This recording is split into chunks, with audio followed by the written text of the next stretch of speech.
again, it's part of that biohacking world that is so popular, which is fantastic. Okay, that's my cat. This is Fish, and that's not any part of the plan. And, She wants to be in the podcast. That's okay. yeah, We have a new guest on the podcast. She doesn't share. She's very playful. Welcome back, everyone, to the Frum Health Club podcast. This episode is going to be very unique and different.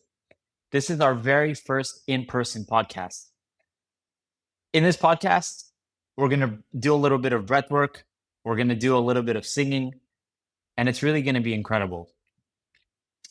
Today, we're joined by Zev Gelber and Akiva Pamensky, co-founders of the Achava Men's Retreat, a transformative experience for Jewish men that blends music, movement, breathwork, saunas, ice baths, and brotherhood to help participants reconnect with themselves, each other, and Hashem.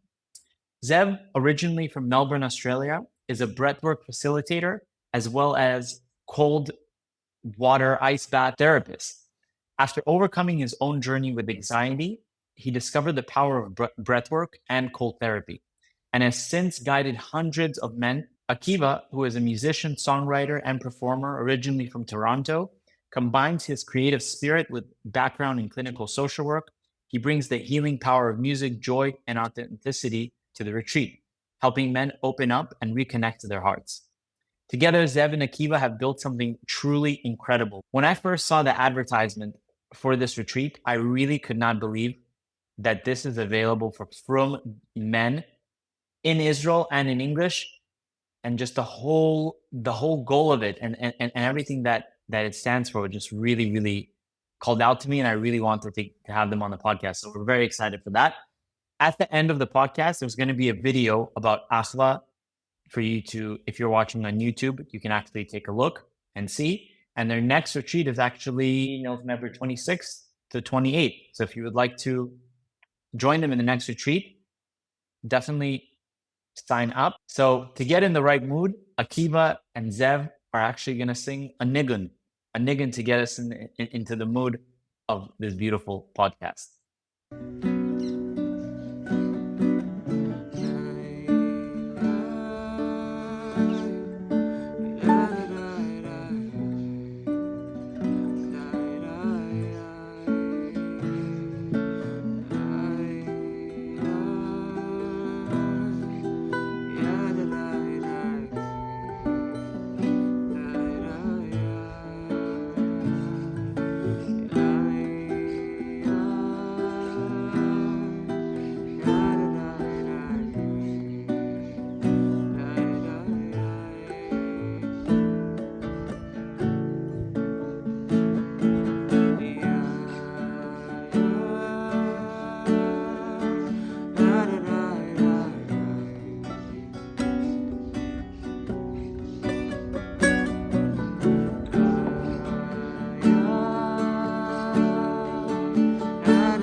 Amazing. Welcome to the Frum Health Club podcast, our first ever in-person podcast. I'd like to thank Zev and Akiva inviting us here. such a beautiful place. And we have Yosef here as well. First time doing a podcast, one of our co-founders of the Frum Health Club. Yeah, we're excited to be here. So thank you for having us here. Thank you for coming all the way out here. It's our pleasure. So why don't you guys start off by telling us a little bit about what has gotten you guys together into this whole men's retreat space? Well, I guess, we find ourselves, in Israel, and within Israel we're in part of Chana, which is a very special community of healers, of therapists, of people searching, people struggling, people open, people have come from all sorts of places around the world, and it's an inspiring place. And for me, living here for now nearly 11 years has meant that myself and my journey has become a bit more open and a bit more in tune with the possibilities of living a lifestyle that's more spiritual. And to get to deep spiritual, you need to access the physical, and that's how my body and mind work. So that's on a macro level. And then, I met Akiva a few years ago, and we used to play music and learn Torah, and then all of a sudden there were conversations and shared inspiration, and and want to continue some of the story. Yeah, it was actually born right after October 7th. It was about a month or two after October 7th. Zev and I were sitting and we were learning the Parsha, and we had a third partner, and the idea was just born out of this need for people to come together, for real spaces, especially after we went through this immense trauma that we've gone through. And what people need most is togetherness, but not togetherness from drinking a beer and watching sports. Togetherness from a place where we really just can bring ourselves and be authentic and laugh, but also go into places that are not as comfortable. So Achava was born, and kind of just took us like a wave. It kind of just swept us along. And here we are, about to do our third retreat. Wow. And it's really a call to people from all ages and stages and all over Israel. We even had someone visiting last time from the States, and thought, fantastic way to spend 3 days. These aren't necessarily people who have gone to every festival and Burning Man and done all the psychedelics. It's people who are genuinely searching and looking for a bridge, in a way, to a place where it's safe and it's inviting to go deep and to experience things that you might take for granted in other settings. So how does the day look like in the retreat, if you could share? So a day, I'll just go through a typical day. We wake up early, hopefully with the sun. Maybe there'll be some kind of movement in the morning. And then a tefilla with tefilla out in the desert is a different tefilla than in the Beit Knesset. And as both musicians, we bring music to the tefilla, and we bring dancing and something soulful, not just like a Carly Bach style? Carly Bach, but with music, with music. And we're not bound by Carly Bach Nigunim. Nigunim come from all over. Right. It's more like a Labor Big davening, a more joyful, connected davening. And then there'll be various workshops throughout the day. There'll be a venture out into nature, into the desert. There'll be brotherhood. We do work with smaller groups as well, so everyone has a chance to see and be seen and speak in smaller groups. And then we just have various workshops, from breathwork to cold plunge, ice bath, to dance. It could be meditations. It could be there's music. Of course, there's a lot of music. And there's not enough time in the day for all the things we want to do. We really want to do this for 3 or 4 full days. What's the one thing that you want people to walk away after the retreat? What's the one thing that someone can take home with them? That's a great question. For me, in my own personal experience of what actually gets me moving a little bit is comes down to the ratzon, comes to the will, and will comes from inspiration. You could have you can listen to a 2-hour podcast, and 30 seconds of it really hits home, and then that's all you need for the system and for the soul to then activate something. So for us, we're doing our ishtadlut, putting together a package of mind, body, soul that's in tune with being in Eretz Yisrael and connecting to Hashem and realizing, we're all in this together. We need Achava. The whole concept is being together. We've got the phones every day, FaceTiming and stuff. Being together, we feed off each other's energy and we help each other. Like the young guy helps the old guy and the unfit guy helps the fit guy in different ways. Yeah. So we don't know exactly, we can't guarantee what they're going to take home, but we know that there's a lot to choose from that'll hopefully trigger something when they're in the real world. What kind of person comes to these retreats? Yeah, so it's really diverse. It's we have 20-year-olds who just got out of the army, and we have 68, 7-year-olds that tons of life experience, and religious and secular, and people who have experience in the space, or people who've worked in high tech their whole life and have just heard the calling to come out. Yeah. So if you're a man and you're Jewish and you have you heard the calling to come out, that's what you're welcome. Yeah. And these retreats, the phones are off or disconnected. Yeah, phones This are is off. his idea, which is genius. We actually do we do a phone ceremony in the opening circle of the retreat. Wow. We have a bucket and everyone goes up and kind of releases what they want to release, puts their phone in the bucket. Wow. And we return it to them at the end of the retreat. And Love for that. some people, that's the most powerful thing of the whole retreat, just not being on your Yeah. phone for 3 I was days. skeptical that was actually going to happen at the first Wow. one. So if you But- come to the retreat, you should bring 2 phones. Yeah, well, we have Put in the box. We have a volunteer that has the emergency number. If everyone, Wow. so that people Wow. should feel safe about it. They shouldn't Yeah. feel like, what if my wife needs me or my Of boss? course. We do have a lot of bosses, bosses, like very important people who've done very, very well, who also do that. Yeah. So it just shows you Wow. the need for that. Wow. I think that's also a very healthy thing. Where Yeah. we spend a lot of time. It's a recent subject of ours that we started talking about between ourselves. Where about phones, and like she read this book about. He's actually a Jewish author as well. He wrote this book about. Unplugged, it's called. It's called Unplugged. It's about. He's going to be a guest actually on our podcast. Yes. The next Oh, wow, podcast. Yeah. fantastic. And he went 1 year without his phone. And We've been doing this experiment We've been doing ourselves. experiments. Our screen time has gone from like 6 hours to 1 hour, and it's like, Wow. as you mentioned, like that could be the one thing that is like Yeah. disconnecting. It's amazing. At the Frum Health Club, our main mission is to spread health in the Frum communities. I think health can be different things for every person, and everyone can define health in their own way. We want to inspire them by taking up a more healthier diet. Whether that would be just eating more natural foods that your grandparents ate, and just sticking to like a main whole foods kind of balance. We want to inspire people in terms of like taking care of their mental health and in terms of physical bodies, exercising and the importance of that, to saunas and relaxing your mind and connecting it. I think everything kind of it's a one person that has many different distractions and things that going through life.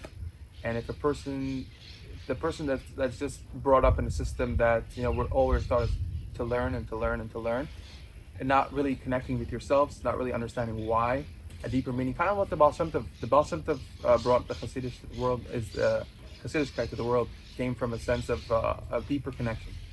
And I think that it's very in line to what you guys are doing with this retreat, just discovering a person's inner self and to connect to yourself. And the music is another form of therapy, and connecting the two together and unlocking a person's inner self is really what we're about. And spreading that mission and awareness, I think it's very in line to what you guys are doing. So I think you guys are doing a fabulous thing with the saunas, the relaxations, to teach people what it means to enjoy your life and to live in the moment. So I love that idea. I just want to piggyback on what you were saying, how like health, what I've noticed from my journey is that you can't force it. You can't be like, okay, now I'm going to be eating healthy and I'm going to be exercising every day, and like if it comes from that place of seichel, it's never sustainable.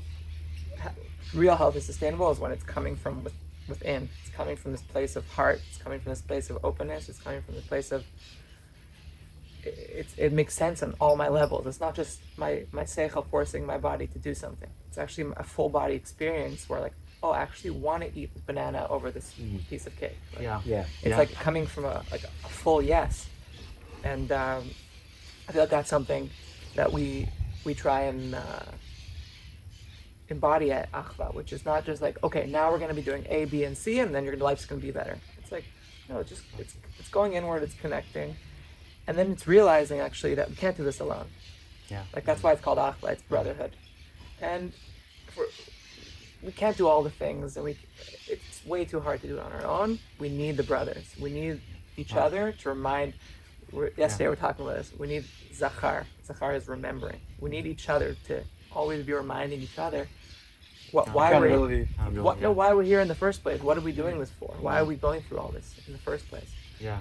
And it's I think that's a big part of. Well, you can have all the tools in the world. You know what I mean? Like, you know, we talked about sauna, ice bath, all these essentially biohacks, right? Yeah. Talking about the phone hacks. You know, I come from a world of being very, very interested in, and I've been following the biohacking people for many, many years, even before I was into it myself. And for people that don't know what the biohacking term is, can you explain So that? yeah, I mean, biohacking is a big thing now. They have conferences like Comic-Con. They have, and it's any device or method, protocol, hack that can help you. Do you know what I mean? Like it might be taking certain supplements. People are getting cramps and they go to the doctor and someone says, actually, you might take a little bit more magnesium, you know? Yeah. And Or like red light therapy that helps with exactly. And sun gazing. I used to do quite a lot of different things. Barefoot walk, grounding. Yeah.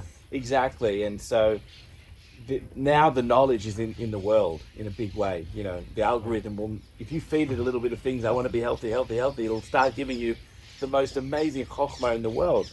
Yeah. Like it's mind blowing. So we use some of those tools, and putting people into an environment where instead of having a buffet of a lot of, you know, soaked potatoes in terrible oil, and that's your sloppy dinner at your retreat, we're going to have, or we do, and we speak to the chef a lot about making sure there's shefa, but it's healthy shefa. Yeah.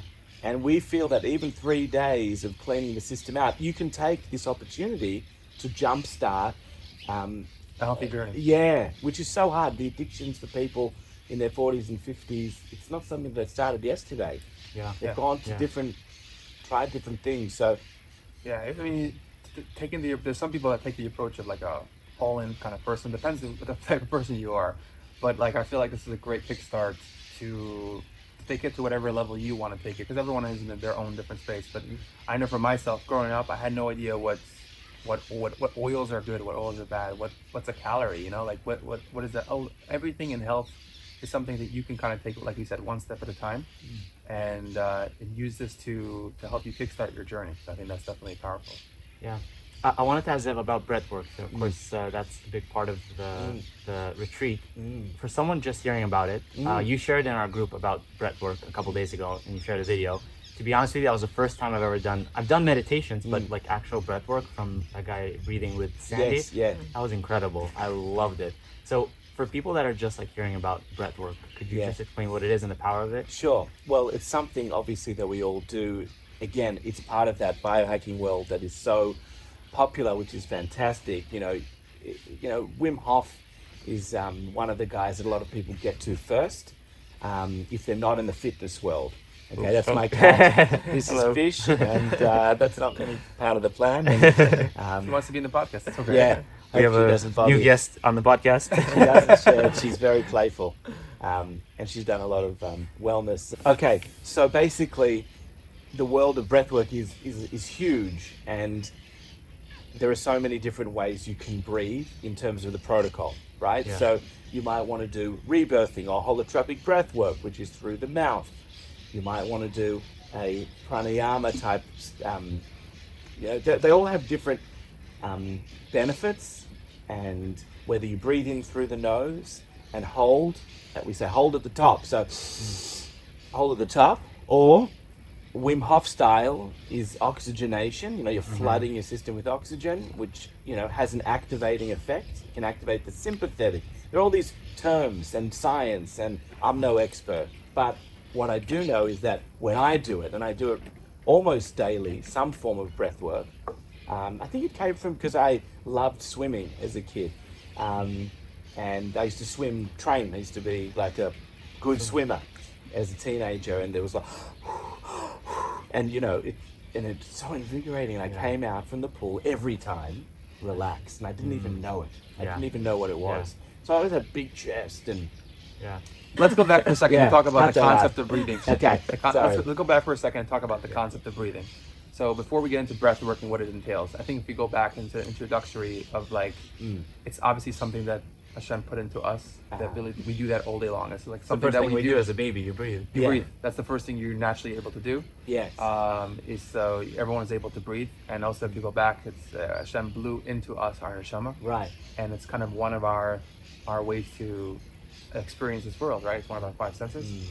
And when you breathe, you're and you're also inhaling oxygen, and obviously if you breathe a lot, you actually really bring a lot of oxygen to your body, and you're able to get into the state of, like you're saying, like connecting with yourself, relaxed, and that's something there's a lot of different methods, like you're saying, to do breathing and getting into that state of mind. But like people breathe, people that hear this concept of like a breath work, they're like, oh, what is this, like hippie way of doing, like what is this? But it's like a natural thing that we do, and people don't really know how they can unlock like a new world for themselves by just getting into and connecting to themselves. Like what are the things that people like go to the seminar, come to the place, what are they experiencing, and what do they, when they hear this first concept of breath work? Yeah, well, on our retreat we've got something called rebirthing. It could also be called as holotropic breath work. You're lying down, okay? Of course, I mean, for people literally who have no idea and who aren't, Googling it or YouTubing it, you're lying down, you're in a safe place, you might have a blindfold on, and you're actually, like you're going for a run, you're going to go for a run with your, and you're going to do that for about 45 minutes. Wow. That's a long time, and things happen, things get activated.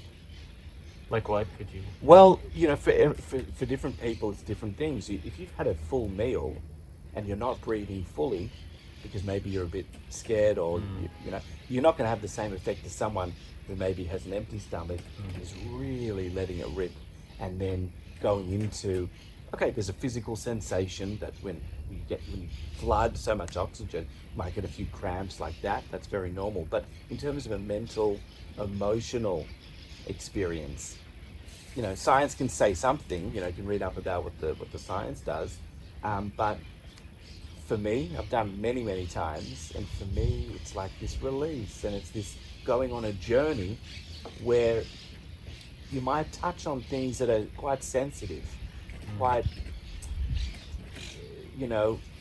personal, and you might not be able to explain it. Some people say, I had a vision of my grandmother and I didn't ever say goodbye to her when she died, and you might be crying already after 25 minutes, but it's a cathartic experience. It's healing. It opens. Wow, that's People beautiful. studied it as well, Yeah. Rebirthing specifically, people compare it to the psychedelic experience. It could be really, really powerful. But that's on the intense side of breathwork. Breathwork is a whole spectrum, and like rebirthing, we are doing it on the retreat because we want to give people like an initiation. We want to give people a taste of what breathwork is. It's like a bit of a shock to the system in a certain way. Yeah. But for me, after like being in it for a little bit, I realized breathwork is just returning to the breath. And like most of our lives, we forgot how to breathe. It's funny to say that, like we're breathing all the time, but our breath, because of the stresses of life, it's become really, really shallow. We're only breathing till about here. Wow. And breathwork for me is just like a reminder to just breathe fully into our stomach, down into our bodies. And it doesn't have to be so intense. It could be like the breathwork I like is called somatic breathwork, and it's just bringing breath into the body, just reconnecting to that experience of breathing. And like what you said earlier, Vayipach Hashem et nishmat Adam. That's essentially what brings us life, is breath. And if we don't have a proper breath, we're not feeling life in its fullest. Yeah. What's a good beginner's technique that you can give people listening to this podcast now? Well, I'll give you a hack that I've been doing for years, and anyone that sees this takes it on, because I've got always essential oils everywhere. Very sensitive to dust in the air, and you should be really breathing through the nose in general. It's a filter. It's the ultimate filter system that Hashem created. We've got the hairs in there. We've got also builds nitric oxide and other amazing things. Now, I've got peppermint oil and I've got eucalyptus oil. The two of them together make a nice bracha together. And the two of them together, you'll feel, you just put it you can just put it near your nose, but I like to just wipe it a little bit on my nose. And if you want to do that, let's do that at home. Yeah. You're watching at home, get out your peppermint oil. And peppermint, you read on the back of it what it does. When you've got a cold, you're a bit stuffy, it opens up the nasal. And then you have, you've been cued. The system's like, hang on a second, let's do it. So show you what I mean. Feel free to dab a little bit. And Man. it's good to get on the beard, but not in your eyes. Don't get it anywhere near your eyes. Okay, Not on your eyes? Not on your eyes. No, your eyes will burn. Okay, so let's just do, there's box breathing, which is a great, straightforward box breathing. This hits you. Right? Wow. But even we do before the box breathing, let's just do 2 or 3 just in silence, just to feel the mint.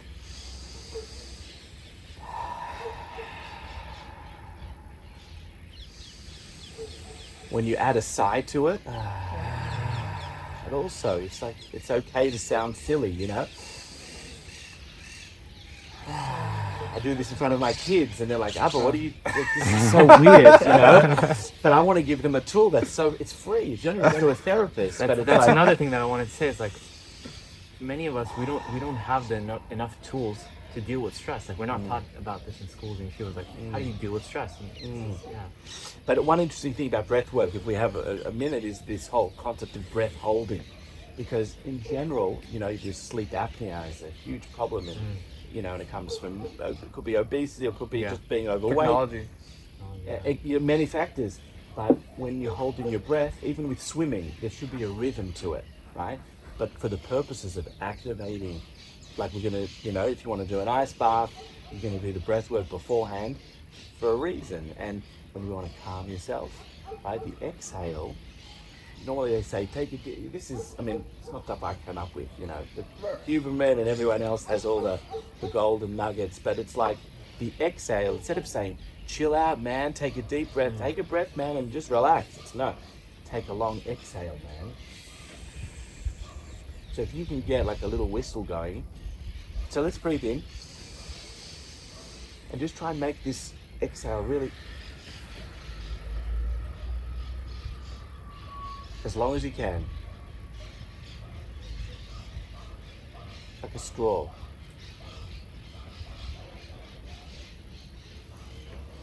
You do that a bunch of times.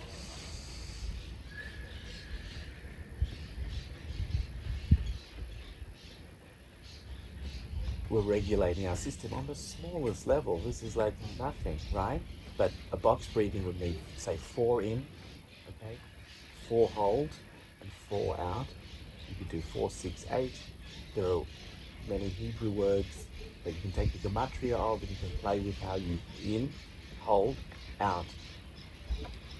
Talking about meditation, and actually, I love that you mentioned that, bringing because I think that this is actually like stuff that our forefathers had as part of their tools. I think we had many tools when we had the basic like this, and we had deeper connection and a lot more to. We had Nevi'im, we had a lot of more stuff that we were able to connect to, and this is a sense of some sort of connecting into that realm. How important is bringing Yiddishkeit and connecting ourselves? Because there's, like you said, there's Wim Hof, there's so many methods, and the person's exploring ourselves, looking at someone just getting started and deep diving into all these different meditations, and they're a little bit concerned in terms of like, wait, is this something that I'm allowed to do? Is this coming from a pure source? Is this coming from, what can someone do to make sure that they are bringing Yiddishkeit and bringing something that's connecting towards the right path? And talk a little bit about that for both of you guys. Yeah, I love that question. I think first of all, it's a valid concern, and for those who feel maybe a little uncomfortable around subjects like this, or breathwork or meditation, I understand it, and I would say it's important to have that base, of Torah base. And there's a famous line that says, Chokhmah bagoyim ta'amin, Torah bagoyim lo ta'amin.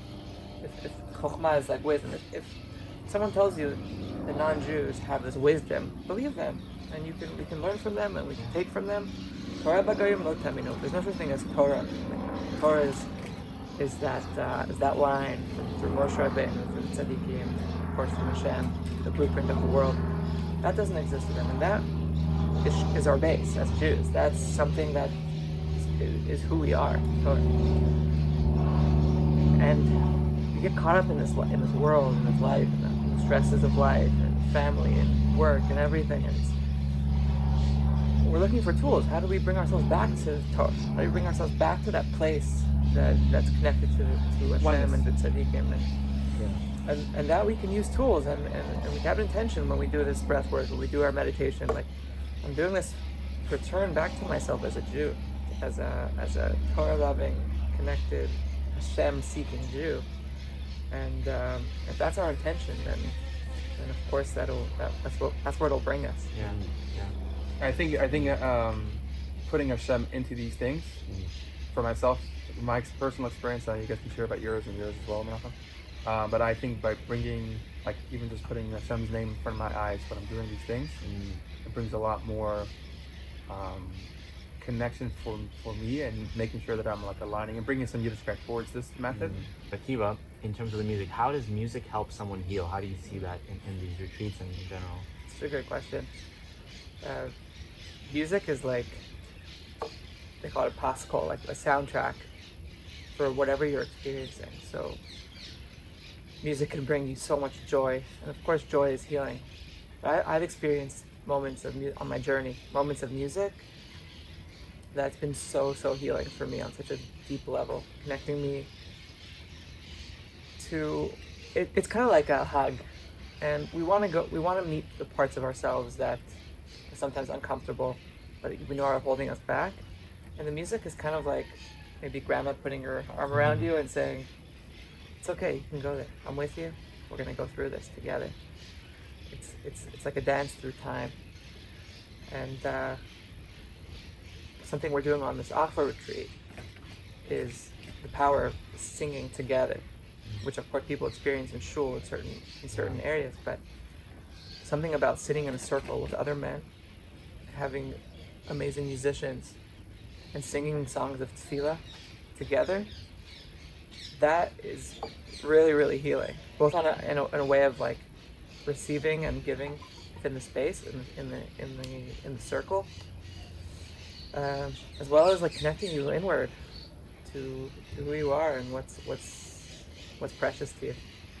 Also toning the nervous system as well. There's research about the polyvagal theory and the whole concept of the vagus nerve and how...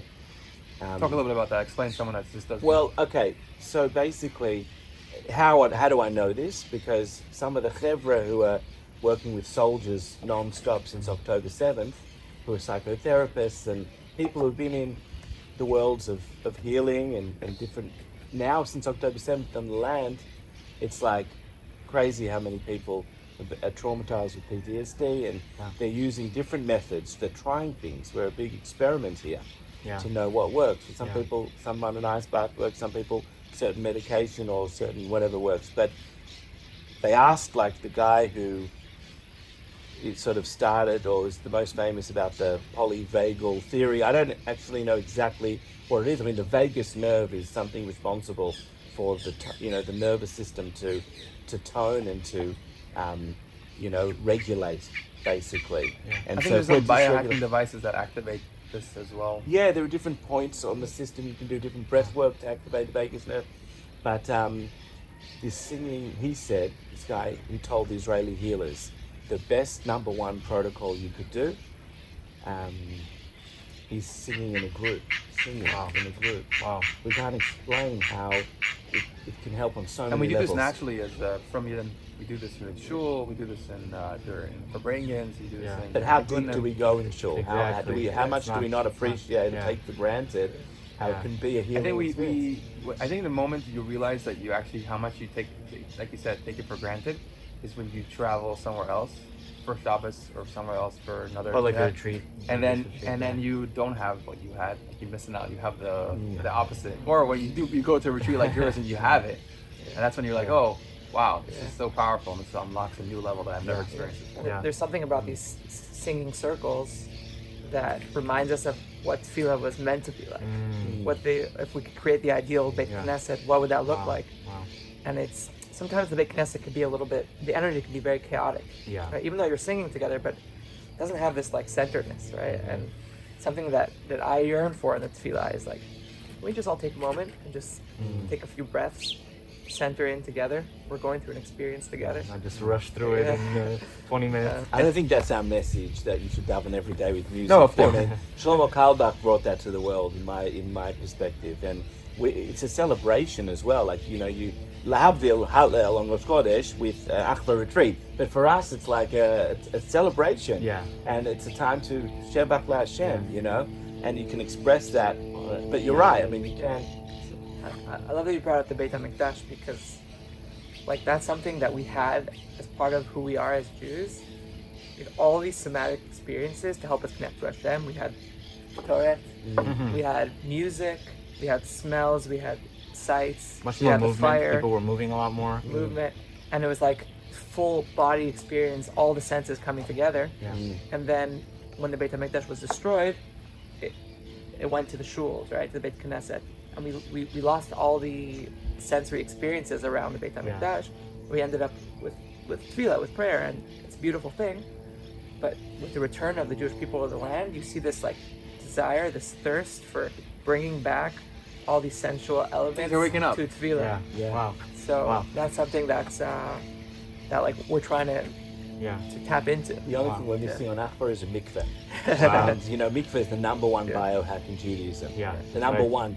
And there's research from Beersheba University in the 90s. They did these aura, this experiment with taking a photo and measuring your aura before and after tefillin, before and after tehillim, and mikvah before And these and aura after. devices are like devices that basically look and see a frequency. It's around old you. technology. You know, the hippie stores used to have them just for fun. But they did an experiment, toch gedei, and it's pretty amazing. We don't But have we a all know, mikvah. We don't have a mikvah. We have an ice bath. right? Yeah. right. But I think is definitely something powerful. Everything in Judaism, I feel like if we, like you said earlier about your kids, like bringing down this funny way of doing things, but like when the generations pass down, when the father to son, the father to son, the father to son, and we say, okay, do this thing, and like put on tefillin, and we lose connection to why we're doing it. I feel that's why, you know, you get a deeper connection to it. I did this aura device you were talking about. I think they did also a study on tefillin, and also when a poor person put on tefillin, after a poor person put on tefillin, and people are like, oh, I'm putting on tefillin, I'm wrapping myself around it. Yeah. But like they saw like literal change, and they were testing. So they saw someone on the street walking on the street, and this is on YouTube. Like you can look into stuff, and they saw somebody walking on the street, and they pulled them over and let's test you. And they said, oh, because there's a different colors. I think like red, purple is like the highest color. And when a person was on the street and they saw, he's like, oh, there's like a shir bakar, and it was like late during the day, and they're like, oh, why is your color? They're like, oh yeah, I didn't put on phone today yet. So it actually changes your. I mean, everything we use technology is frequency. So it's like, I know that you can take it towards like a hippie way of you know, like disconnecting and get into like a really deep state. But I hope that when people listen to this, take it to your own state, into where you want to do it, to connect deeper to the stuff that we do on an everyday life, to your Yiddishkeit, to your davening, and to bring more meaning and purpose and intention to what's something that's been passed on to you, that you've been accustomed to just doing the actions every single day, and bring some deeper connection into your world. I wanted to also ask you, both of course have a lot of experience with different biohacks, all these different things that many of our viewers in the Frum Health Club would be very interested to know. What are some routines that both of you could share that are like non-negotiables that you do like on a daily basis that keep you grounded, balanced? Can you share some of that? Yeah. For me, grounding is a thing that I try and do daily. It's just taking off my socks and shoes and just being barefoot on the ground or the grass or the holy land of Israel. It's really, really healing, and connects me to, just recenters me into myself as a person.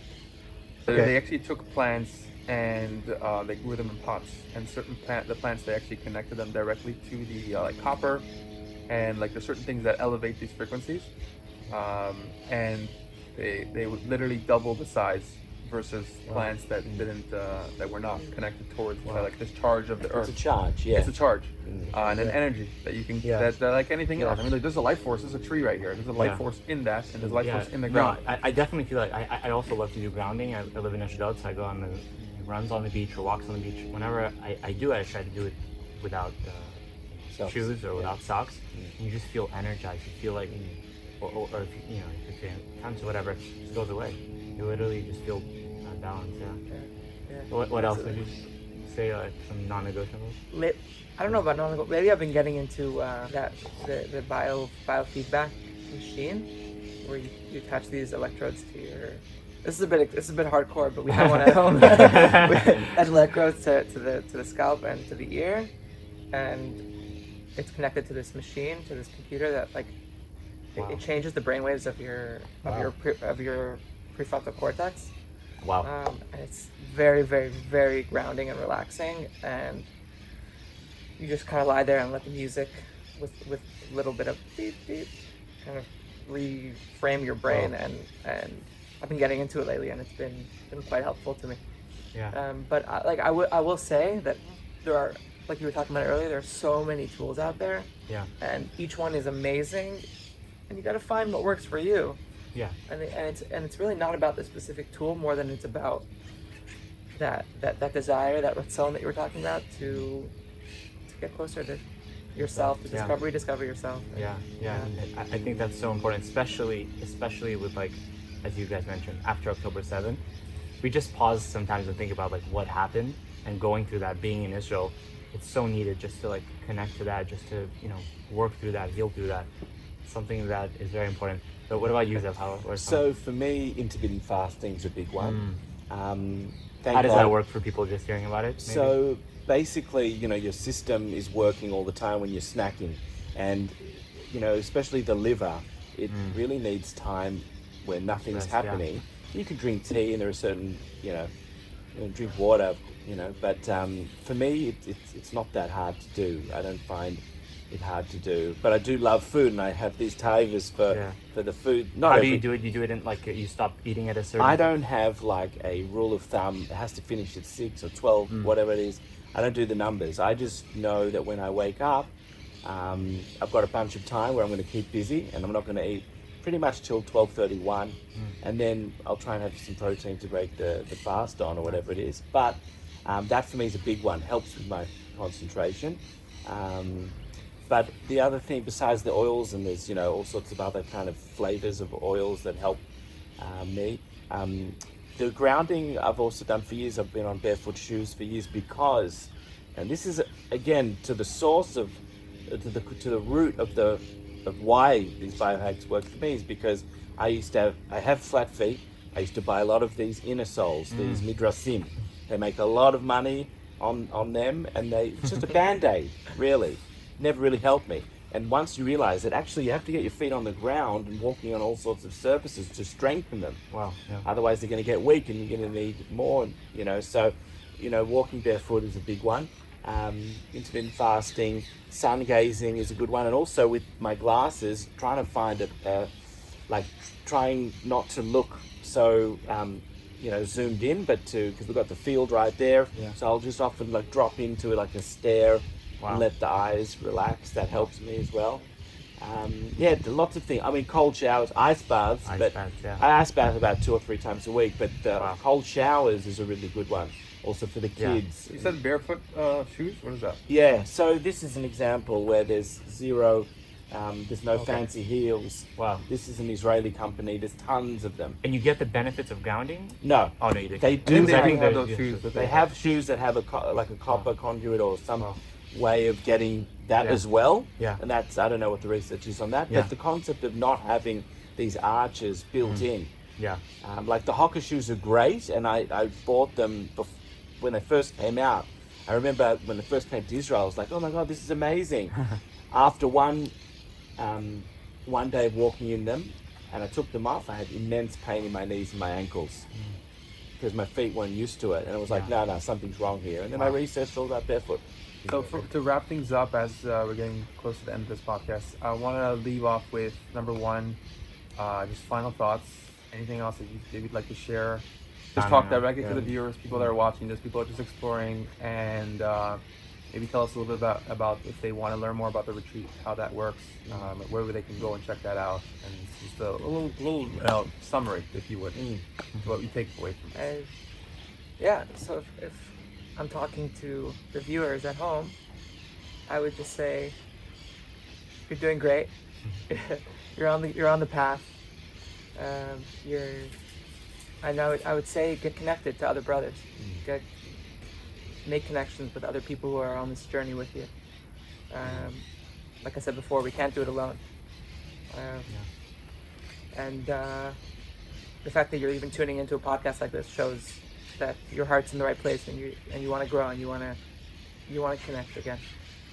And I'll just say about the retreat is coming up November 26th to 28th. I know it's a short notice when this podcast comes out. We still have some spots left.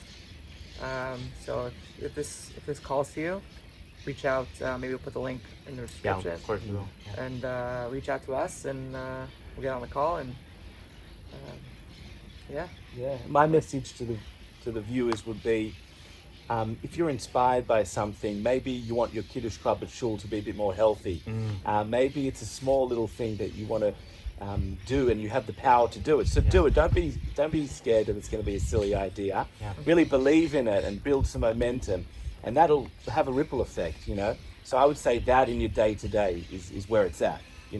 And then to treat yourself, or if you need, people come to the retreat to treat themselves too, not just because they're lonely, but we certainly do have guys who express, depression and anxiety and they're like, whatever reason they want to come to feel good and charged up. So we would say, just reach out to us anyway. We're well connected in Israel with different things going on.